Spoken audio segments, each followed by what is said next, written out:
আজ এসেছি কোষে কষার সোদপুর আউটলেটে। প্রথমেই স্টার্টারে নিয়ে নিলাম ফিশ ফ্রাই, আর এর সাথে কমপ্লিমেন্টারি হিসাবে দিয়েছিল এই পাঁপড়গুলো।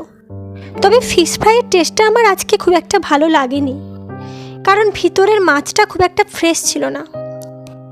এরপর চলে আসি মেন কোর্সে। নিয়ে নিই এই বাঙালি থালিটা, যার মধ্যে ছিল বেগুন ভাজা, ঝুরি আলু ভাজা, শুক্তো, ডাল, ফুলকপির তরকারি, রুই মাছের কালিয়া, লুচি, পোলাও, মাটন, আর ডেজার্টে ছিল পাঁপড়, চাটনি, রসগোল্লা। লুচি ফুলকপির তরকারি খাওয়ার পর আমি একটু শুক্তো দিয়ে মেখে ভাতটা খাই। এরপর নিয়ে নিই ডাল আর সাথে একটু ঝুরি আলু ভাজা। প্রতিটা খাবারের টেস্ট খুবই ভালো ছিল। মাটনের পিসগুলো ছিল এরকম সাইজের,